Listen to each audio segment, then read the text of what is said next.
cette diversité, en fait, pourrait être conçue comme un problème. C'est ce qui nous a amené un peu à revoir aussi l'approche de la mise en place de ce réseau d'ambassadeurs qu'on voulait et qu'on veut toujours mener dans une co-construction avec vous. Mais on s'est dit que, et c'est l'intention d'aujourd'hui, il y a ce besoin peut-être d'abord de se créer un commun qui nous réunit dans une communauté de vision de ce que pourrait être ce réseau. Et c'est ce qui nous anime aujourd'hui et nous amène à se poser la question suivante, la question de pourquoi le mot habitabilité apparaît aujourd'hui. Avec autant de force, c'est devenu un mot un peu à la mode, comme l'ont été, ou l'est toujours la robustesse, mais comme ça a été le cas avec, dans le temps, développement durable, puis transition écologique, etc., etc., il y en a une kyrielle, il y en a un wagon complet. Et donc, on se disait que c'était peut-être intéressant de se poser cette question du pourquoi ce mot apparaît aujourd'hui.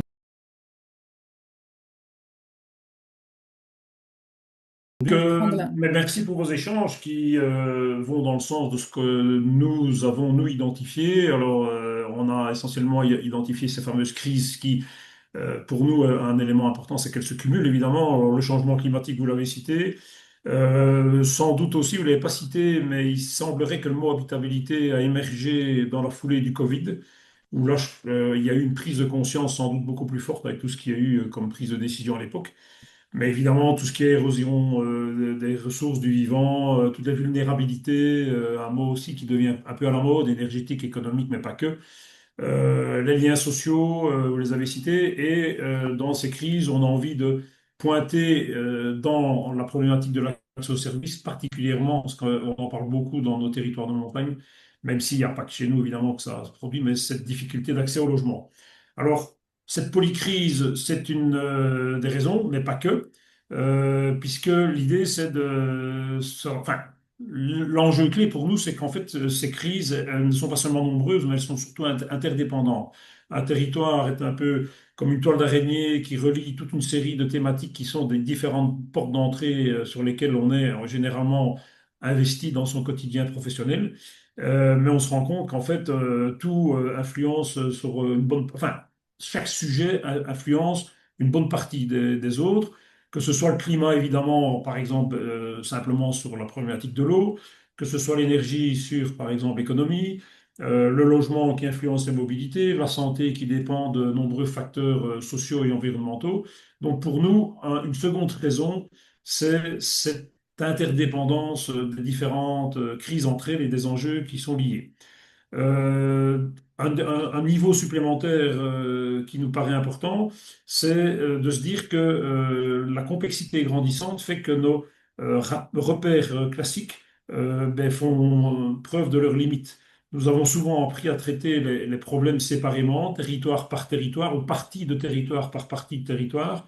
Et en fait, tous les effets se propagent aussi bien d'un domaine à l'autre que le fait que les solutions qu'on apporte à une partie du territoire, ben, frontalement, ont un impact sur les autres parties. Si on prend l'exemple classique et bien connu, et désolé d'enfoncer une porte ouverte, mais d'une station de montagne qui est confrontée à une baisse de la fréquentation, la réaction qui est là liée plutôt à l'attractivité qu'à l'habitabilité, mais on va y revenir, ben, c'est évidemment d'investir dans des nouveaux équipements pour chercher à accueillir davantage de visiteurs. Et aussi, c'est ce qui est dit dans le discours, d'essayer de fixer plus de monde à l'année. Or, on se rend compte que même s'il y a une logique et une pertinence dans la réponse qui est apportée à cette problématique de la station de montagne, ben, cette décision a souvent des répercussions puisqu'elle augmente la pression sur le logement et donc rend plus difficile l'installation des habitants permanents. Je ne vais pas vous faire le détail, vous connaissez mieux que moi. Toute la problématique de la pression sur les ressources, que ce soit en eau, mais évidemment l'énergie, les tensions possibles et réelles en général entre les habitants et les visiteurs, etc., etc. Et donc, les limites des boussoles actuelles sont de plus en plus perceptibles. Et c'est ce qui nous amène à un quatrième niveau, c'est de se dire, ben, on a sans doute besoin d'une nouvelle grille de lecture pour mieux comprendre ce qui se passe et tirer le bon fil de la fameuse pelote de laine qu'on a essayé de représenter ici. Chacune des portes d'entrée existantes, parfois depuis un certain temps, comme le développement durable, plus récemment comme la transition écologique ou encore plus récemment comme le développement régénératif ou la redirection écologique, ont toutes leurs raisons d'être, mais chacun de ces fils qu'on tire à un endroit de la pelote, il y a un moment où il coince parce qu'il y a un nœud central que le fil redirection écologique, par exemple, aura tendance à ne pas pouvoir dénouer. Et nous, on estime, on pense, notre hypothèse en tout cas, c'est que l'habitabilité est peut-être le bon fil à tirer pour dénouer cette pelote de laine et montrer en fait que toutes les autres portes d'entrée, les autres notions qui sont convoquées au service du développement territorial, ben, en fait, elles contribuent toutes à cette habitabilité. Et que l'habitabilité peut être cette grille de lecture qui permet de mieux comprendre comment ces différentes notions sont complémentaires, même si aujourd'hui elles apparaissent parfois concurrentes, parce qu'on peut se rendre compte que dans certains cas, il y en a qui sont très partisans d'une porte d'entrée plutôt que d'une autre et qui ont envie de la défendre face à l'autre. Et on a parfois ce sentiment de concurrence, ou en tout cas de dire la mienne est plus importante, et hiérarchiquement elle vient avant celle du voisin. J'ai déjà constaté ça une fois ou deux, je trouve ça assez dommageable. Là où l'habitabilité, qui est une dimension plus englobante, pourrait permettre de comprendre qu'en fait elles sont toutes complémentaires les unes des autres, parfois elles se chevauchent, mais que l'objectif et l'enjeu, c'est sans doute d'apprendre à les relier. Et donc, voilà pourquoi nous, on considère que l'habitabilité est une boussole qui permet de relier, mais ça demande également de situer l'habitabilité par rapport à des notions aujourd'hui, enfin jusqu'à présent, qui ont été sans doute plus utilisées que l'habitabilité elle-même. Alors parmi ces notions, euh, juste un petit message concernant les illustrations qu'on vous présente, elles ne sont jamais parfaites, loin de là, hein. Et l'idée ici, par exemple, de celle que vous voyez là, il y a toute une série de notions qui ne sont pas nécessairement sur le même niveau.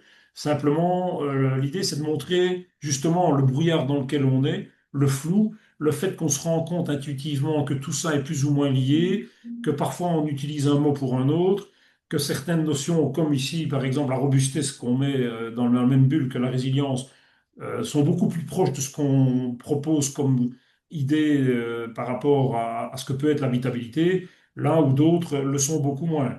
Et aussi cette attractivité qu'on essaye d'identifier comme une notion qui vient souvent en collision avec l'habitabilité, où on se rend compte que bien souvent l'un est utilisé pour l'autre, qu'on ne sait pas trop comment il se côtoient, si l'un est au service de l'autre, l'un est plus un moyen que l'autre. Eh bien, nous, c'est un peu ce qu'on a envie de donner comme grille de lecture, c'est que l'habitabilité, c'est la finalité ultime au service de laquelle toutes ces différentes notions contribuent. Et donc, quelque part, l'habitabilité devient cette pièce centrale d'un puzzle. Alors, de nouveau, dans ce puzzle, il y a 9 dimensions qui sont reprises. Il pourrait y en avoir 12 ou 15. L'essentiel n'est pas de se dire le puzzle reprend les bonnes notions, mais que une manière de lire le système habitabilité pardon, le système dans sa globalité consiste à considérer que toutes les notions participent chacune à leur manière à une même ambition, à une même finalité, qui est celle de l'habitabilité. Si on prend par exemple la résilience, ben, on peut considérer que la résilience cherche à maintenir les capacités d'un territoire face au choc. Si on prend la transition écologique d'une façon plus classique, ben, on peut considérer qu'elle vise les transformations nécessaires pour répondre aux défis écologiques et sociaux. Si on prend la qualité de vie ou la santé ou même l'attractivité, on se dit qu'elles éclairent différentes dimensions de l'expérience vécue des habitants. Et quand on met tout ça bout à bout, ben, on se rend compte que tous ces objectifs, ben, ils contribuent à une même finalité, mais qu'elle n'est pas réellement nommée. Et qui manque peut-être la cible principale, et que celle-ci, c'est le centre de ce fameux puzzle qui est l'habitabilité. Et donc c'est là qu'on pense que l'habitabilité, en proposant une question qui est du style quelles conditions devons-nous préserver pour pouvoir continuer à bien vivre ensemble sur nos territoires, c'est une dimension qui s'impose aux autres questions qui pourraient être posées, par exemple, par l'attractivité, qui va se demander plutôt comment attirer. Mais est-ce qu'un territoire attractif est d'office habitable? Pas vraiment. L'exemple que j'ai présenté tout à l'heure, c'est des tensions sur le logement, sur les ressources entre les habitants et les touristes, très régulièrement. La durabilité ou même la robustesse vont peut-être plutôt poser une question de comment durer. Mais un territoire durable n'est pas nécessairement un territoire habitable. Même chose pour l'accès aux services. Quand on se pose la question, est-ce que les besoins essentiels sont couverts? On ne se pose pas nécessairement la question de savoir si l'habitabilité a été nourrie. Il peut y avoir un accès à de très bons services, mais des sources majeures de pollution, par exemple. Et donc, dans le temps, l'habitabilité du territoire peut être menacée alors qu'on a de très bons services. Idem pour l'hospitalité. Comment accueillir les autres ne veut pas dire qu'on va travailler sur la préservation des ressources ou le maintien des équilibres. Vous avez cité plusieurs fois ce besoin de prendre en compte ces équilibres qui sont de plus en plus fragiles, etc., etc. Donc on peut reprendre tous les sujets, y compris la gouvernance ou la coopération. Petit clin d'œil à Nicolas Gégère, puisque vous êtes deux. C'est bien et c'est capital évidemment de réfléchir à comment décider et agir ensemble, mais est-ce que c'est d'office une garantie que les décisions vont renforcer le vivant ou les capacités futures du territoire à être de nouveau équitable, Mm. habitable, pardon. Et donc tout ceci nous amène à positionner cette habitabilité différemment dans la vision qu'on a du développement territorial. Mm.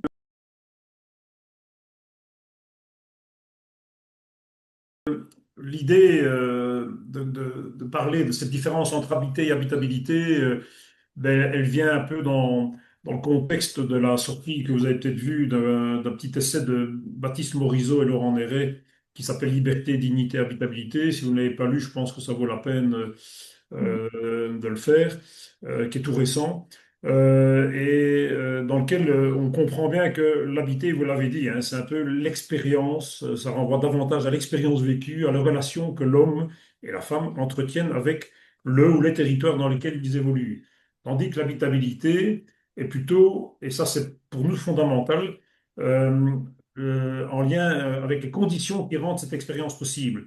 Donc cette notion de condition, pour nous, est absolument vitale parce que si on questionne ce qui rend, enfin, ce qui est une condition de la possibilité de tout le reste, ben, on comprend l'aspect prioritaire de l'habitabilité. On parlera plus d'attractivité si l'habitabilité est compromise. Le développement économique n'est pas envisageable si l'habitabilité est compromise. Et donc l'habiter, pardon, dépend aussi de la condition que l'habitabilité offre. Et Mm. donc, nous, on considère que c'est aussi un moyen de ne plus se poser la question de savoir comment on gère l'environnement. À partir du moment où on se pose les questions de à quelles conditions pouvons-nous encore habiter sur la Terre, ben, le terme environnement, qui maintient une illusion de séparation entre l'humain et le monde, et on sait que c'est une discussion qui commence à prendre forme aussi hein, de séparation culture-nature, ben, disparaît avec cette notion d'habitabilité qui nous inscrit d'office dans cette dépendance vitale et les conditions concrètes de possibilité de vie sur la Terre. Et donc ce basculement, pour nous, entre l'habité et l'habitabilité, pour nous est absolument fondamental. Parce que l'idée, c'est plus de se braquer sur des usages ou des flux, ce qui est le cas, de nouveau, je reconvoque le terme attractivité. L'attractivité, la question, c'est réellement de gérer des flux. Ici, quand on se pose la question des conditions qui permettent à ces usages et ces flux de durer, ben, on change de dimension et on change d'approche sur la conception de tout ce qu'on va mener comme projet à l'avenir. Et donc la question, c'est essentiellement quelles conditions permettent d'habiter aujourd'hui et demain? Est-ce que ces conditions sont réunies et comment peut-on les renforcer? C'est réellement la bascule qu'on souhaite vous proposer dans cette différence entre ces deux termes. Et donc, nous avons le sentiment que cette approche, ça paraît du bon sens et évident, néanmoins, c'est rarement le cas dans le concret et dans le quotidien, va nous amener à aborder les projets différemment. Bon, si je prends un exemple très concret et actuel d'un projet qui me concerne particulièrement, parce que ça se fait dans le Dévoluy, juste à côté de chez moi, le problème initial, en fait, est la surfréquentation d'un site d'escalade et d'un accès à un col qui donne une vue sympa sur le Vercors et le lac du Sautet. Et donc, une surfréquentation de véhicules, que ce soit des voitures, des vannes aménagées ou des camping-cars, sur ce qui était une zone agricole. Donc, réaction classique d'une commune comme le Dévoluy, qui est essentiellement orientée sur le développement de son attractivité, c'est de dire il faut résoudre ce problème et, premièrement, faire un changement de statut du terrain, donc transfert de propriété entre l'agriculteur qui était gêné évidemment au quotidien par cette surfréquentation en période estivale notamment, et la commune pour pouvoir transformer ce site qui était en zone agricole en terrain entre guillemets aménageable, j'allais dire constructible, mais aménageable pour en faire un parking. Mais comme l'attractivité est le cœur des préoccupations, ben, au-delà d'un parking, on va en faire un site pour permettre aux gens de passer du bon temps, et donc aire de jeu pour les enfants, barbecue, bon, table d'orientation, ok, il y a une vue sympa, et donc ça c'est tout à fait bien vu, des toilettes sèches, donc tout ça peut être entendu et est pertinent sous l'angle de la résolution d'un problème d'attractivité. Maintenant, si on questionne l'habitabilité, on se rend compte que, et c'est très présent dans les réflexions dans la compréhension des systèmes complexes et donc l'approche systémique, c'est de poser la question des causalités. Qu'est-ce que cet aménagement peut avoir comme effet aujourd'hui, demain et après-demain? Il est clair que, avec l'influence des réseaux sociaux, ben, on peut se rendre compte que très vite, ce site va de nouveau être saturé, même si c'est plus 25 places qui sont prévues, mais déjà 35. Donc, vous imaginez, je ne sais pas s'il y en a qui connaissent les Haut-Gicon, là, 35 places là-haut, c'est déjà un fameux challenge à relever. Mais très vite, à mon avis, et c'est l'avis de beaucoup, ce site va être saturé et va devoir gérer l'accueil de 50, 60 véhicules qui vont devoir se grouper à d'autres endroits et donc venir tôt ou tard impacter une zone Natura 2000 de côté nord et un hameau villageois côté sud. Et donc, quand on prend toutes ces causes probables d'évolution du projet tel qu'il a été vu par manque d'anticipation, ben, on se rend compte directement qu'il y a un impact sur l'habitabilité. Et donc, prendre le problème par habitabilité, c'est anticiper et c'est en tout cas poser la question de ces causalités probables et sans doute envisager une autre manière de concevoir le projet. Et donc, c'est ce qui nous amène à vous proposer de dézoomer tous les projets que vous envisagez. Tu peux passer à la dia suivante, hein, Dorothée. De dézoomer pour changer de regard. Parce qu'un projet peut être pertinent à l'échelle du problème qu'il cherche à résoudre, tout en devenant problématique à l'échelle de l'habitabilité d'un territoire plus large. Et donc, il y a deux petites animations là, j'aurais pas dû les mettre. Mais, et c'est ce dézoom pour changer de regard qui nous paraît indispensable pour intégrer systématiquement cette notion d'habitabilité, à la fois en dézoomant, en intégrant un territoire plus large, mais également en dézoomant sur la finalité à atteindre. Et donc, voilà, aujourd'hui, l'idée, c'est de vous donner un peu de la matière à réflexion sur ce qu'on souhaite un peu creuser avec vous dans les webinaires prochains, mais c'est déjà une amorce de ce qui nous paraît être une hypothèse intéressante pour envisager une autre manière de faire à l'avenir et de repenser, de re-questionner, et on va y venir à la fin de la réunion, sa posture de futur ambassadeur de l'habitabilité. Plus pour mettre en avant comment ça peut avoir une influence sur la manière dont on évalue les projets. Donc un exemple sur le logement, on a dit que c'était une problématique majeure dans nos territoires de montagne, mais pas que. Et donc, voilà, de façon très caricaturale, on peut se dire, tension sur le logement, on va réaliser un certain nombre de logements dans un certain budget et dans un certain délai. Donc, indicateur de réalisation, de nouveau assez simpliste, hein, mais c'est juste pour vous montrer le schéma de pensée.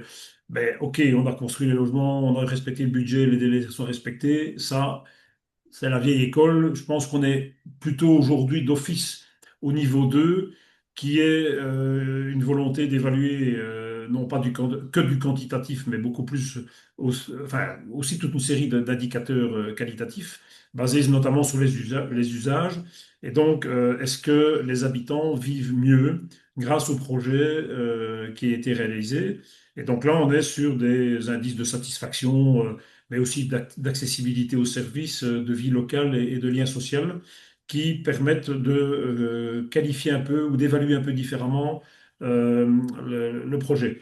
Mais l'habitabilité, nous pensons qu'elle va changer notre regard en passant d'un résultat relativement quantifiable, même si on est sur aussi du qualifiable, à des effets sur tout ce qui permet le bien vivre ensemble, aujourd'hui comme demain, et que nous soyons humains ou non humains. Donc on revient sur cette dimension où on sort des seules préoccupations et intérêts des humains.